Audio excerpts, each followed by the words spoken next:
Good evening. ఈరోజు క్లాస్లో మనం DPIIP ఇది ఒక డిపార్ట్మెంట్.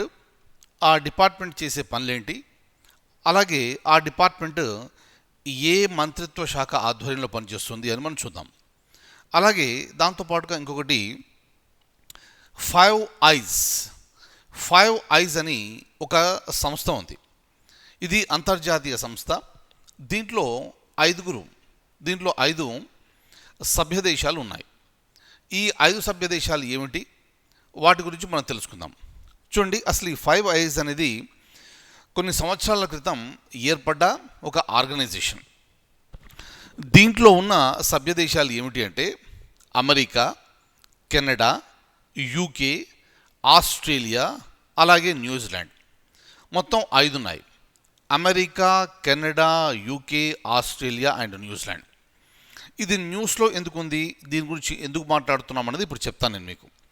కాకపోతే మనకి ఎగ్జామినేషన్ పాయింట్ ఆఫ్ వ్యూ అడగడానికి అవకాశం ఉన్న క్వశ్చన్ ఏంటంటే, ఈ క్రింది ఏ దేశాలలో 5 ఐస్లో సభ్యత్వం లేని దేశం ఏది, లేదా ఈ క్రింది ఏ దేశాలు 5 ఐస్లో సభ్యత్వం కలిగి ఉంది అనేది మనకు ఎగ్జామినేషన్లో అడగడానికి ఆస్కారం ఉంది.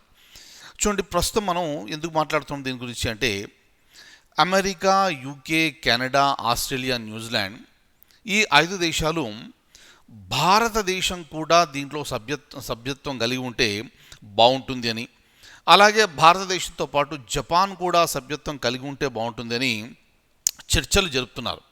కాబట్టి ఏ క్షణమైనా భారత్ మరియు అలాగే జపాన్ ఈ 2 దేశాలు కూడా ఈ 5 ఐస్లో సభ్యత్వం పొందే అవకాశం ఉంది. అది ఏమైనప్పటికీ ఇది ప్రస్తుతం న్యూస్లో ఉంది కాబట్టి ఇప్పటి వరకు ఈ రోజు వరకు అయితే భారతదేశం దీంట్లో సభ్యత్వం లేదు. ఒకవేళ భవిష్యత్తులో వస్తే అతి త్వరలో వస్తుంది. వచ్చిన తర్వాత అది ఎగ్జామినేషన్లో అడిగే అవకాశం ఉన్న ఒక క్వశ్చన్. కాబట్టి అప్పుడు ఒకవేళ జాయిన్ అయిన తర్వాత అప్పుడు మళ్ళీ మనం ఆ విషయాన్ని అప్డేట్ చేసుకుందాం. రైట్. సో దీనికి సంబంధించిన విషయాలు అలాగే మనం చూద్దాం. ఇప్పుడు నేను డాక్యుమెంట్ ఓపెన్ చేస్తాను. చూడండి, ఇక్కడ మనకు ఫస్ట్ ఒకటి క్వశ్చన్ రూపంలో కనిపిస్తుంది. దాని ప్రకారంగా DPIIT అంటే department for promotion of industry and internal trade. ఈ డిపార్ట్మెంట్ ఏ మంత్రిత్వ శాఖ ఆధ్వర్యంలో పనిచేస్తుంది? ఆల్రెడీ మనకు తెలుసు, భారత ప్రభుత్వము అంటే government of India. Government of ఇండియాలో మనకు బోలెడన్ని మంత్రిత్వ శాఖలు ఉంటాయి. ప్రతి మంత్రిత్వ శాఖలో కూడా మనకు ఒకటి లేదా అంతకంటే ఎక్కువ డిపార్ట్మెంట్లు ఉంటాయి. ఇక్కడ మనకు వచ్చే క్వశ్చన్ ఏంటంటే, department for promotion of industry and internal trade అనేది ఏ మంత్రిత్వ శాఖ ఆధ్వర్యంలో పనిచేస్తుంది? మినిస్ట్రీ ఆఫ్ లేబరా, మినిస్ట్రీ ఆఫ్ హెచ్ఆర్డియా, మినిస్ట్రీ ఆఫ్ ఫైనాన్సా, లేదా ministry of commerce and industry? Answer వచ్చేసి option D, ministry of commerce and industry. చూడండి, ఇటువంటి ప్రశ్నలు అడగడానికి ఆస్కారం ఎక్కువగా ఉంది. కాబట్టి ఇటువంటి డిపార్ట్మెంట్లు భవిష్యత్తులో మీరేమైనా చదివినప్పుడు, ఏ డిపార్ట్మెంట్ అయినా పర్వాలేదు, చదివినప్పుడు అది ఏ మంత్రిత్వ శాఖ ఆధ్వర్యంలో పనిచేస్తుంది అన్న విషయాన్ని మీరు నోట్ చేసుకొని పెట్టుకోవాలి. Next, right. అలాగే ఈ మన దేశంలో ఈ ఇండస్ట్రీస్ ప్రమోషన్ కోసం పనిచేస్తుంది. అలాగే ఈ DPIIT భారతదేశంలోకి విదేశీ ప్రత్యక్ష పెట్టుబడులు ఎక్కువ రావడానికి కూడా సహకరిస్తుంది. చూడండి, ఇంతకుముందు మనం చెప్పుకున్న పాయింట్ ఇది. ఈ క్రింది ఏ దేశానికి 5 ఐస్లో సభ్యత్వం లేదు? USA, UK, India, Canada. మనం స్టార్టింగ్లో చెప్పుకున్న 5 దేశాల పేర్లలో భారతదేశం పేరు లేదు. అంటే ఇప్పటి వరకు ఈ ఆన్సర్ మనకు కరెక్ట్, సి అనేది కరెక్ట్. ఇండియాకు సభ్యత్వం లేదు. భవిష్యత్తులో కనుక ఇండియా దీనిలో సభ్యదేశంగా చేరితే అప్పుడు మనం ఆ ఇన్ఫర్మేషన్ని అప్డేట్ చేసుకోవాలి. దయచేసి జ్ఞాపకం పెట్టుకోండి. చూడండి, యాక్చువల్గా ఈ 5 ఐస్ అనేది ఎందుకు ఏర్పడింది అంటే, ఈ ఇంటెలిజెన్స్ ఇన్ఫర్మేషన్ని పరస్పర మార్పిడి కోసం ఇది ఏర్పాటు చేసుకున్న వ్యవస్థ. రైట్. సో చూడండి, దీనికి సంబంధించిన ఇన్ఫర్మేషన్ చూపిస్తున్నాను. రైట్, చూడండి. సో దీంట్లో ఉన్న దేశాలు ఏమిటంటే మనకు అక్కడ కనిపిస్తున్నాయి పేర్లు: Australia, Canada, UK, New Zealand and USA. అయితే ఈ కంట్రీస్ అన్నీ కూడా ఒక ఒప్పందం ఉంది. ఆ ఒప్పందం పేరు ఏమిటంటే UK USA agreement. UK USA agreement మీద సంతకం చేసినవి ఈ సభ్య దేశాలు. రైట్. కాబట్టి దీన్ని మల్టీలేటరల్ అగ్రిమెంట్ అని అంటాం. దేనికి? ఈ ఇంటెలిజెన్స్లో ఒకరికొకరు పరస్పరం సహకరించుకోవడానికి, సమాచారాన్ని ఇచ్చిపుచ్చుకోవడానికి ఏర్పాటు చేయబడ్డదే ఇది ఈ 5 ice. Right, very very important. అయితే ఈ సమాచారం అనేది సిగ్నల్ ఇంటెలిజెన్స్ కావచ్చు, లేదా మిలిటరీ ఇంటెలిజెన్స్ కావచ్చును, లేదా హ్యూమన్ ఇంటెలిజెన్స్ కావచ్చును. వీటన్నిటికి సంబంధించి సమాచారాన్ని పరస్పరము ఇవి అందిపుచ్చుకుంటాయి.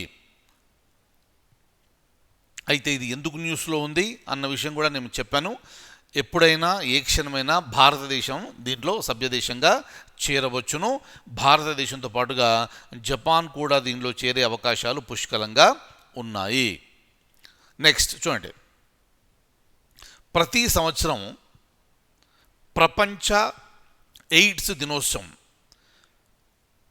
ప్రతి సంవత్సరము ప్రపంచ ఎయిడ్స్ దినోత్సవము ఏ రోజున జరుపుకుంటాము? చూడండి, మనం ఇది ప్రతి సంవత్సరం కూడా దీని గురించి ఒక మాట మాట్లాడుకుంటున్నాం. ఎందుకంటే దీని గురించి ఇంకా వ్యాక్సిన్ తయారు కాలేదు ఎయిడ్స్ గురించి.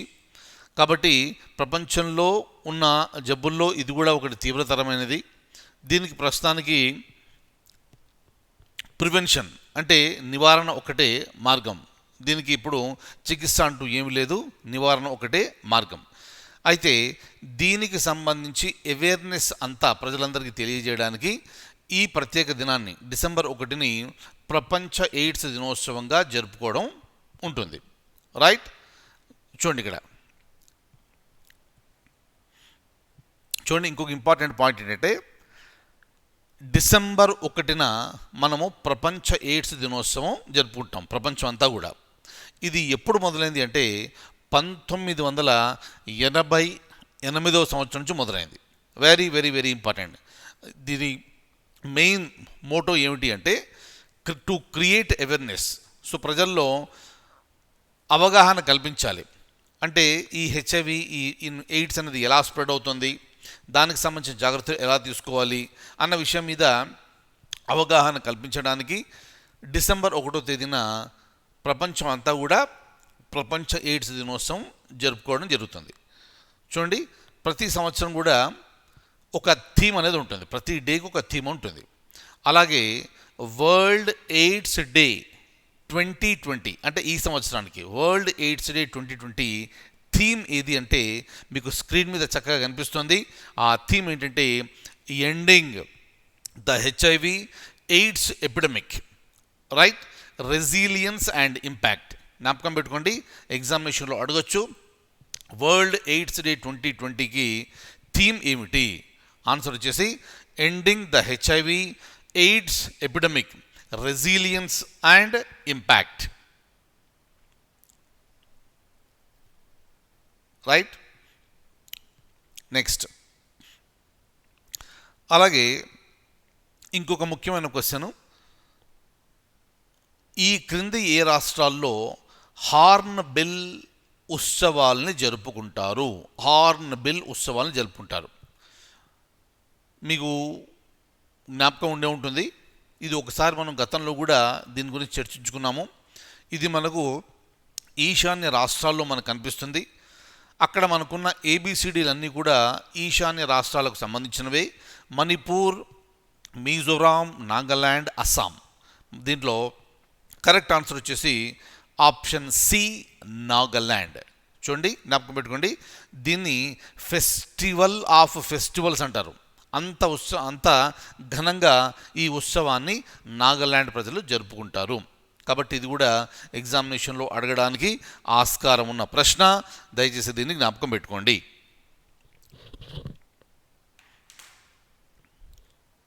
ఫైన్. ఇక ఈ రోజుకి సెలవు. మరిన్ని కరెంట్ అఫైర్స్తో మళ్ళీ మనం తర్వాత క్లాస్లో కలుద్దాము. Take very good care. Thank you.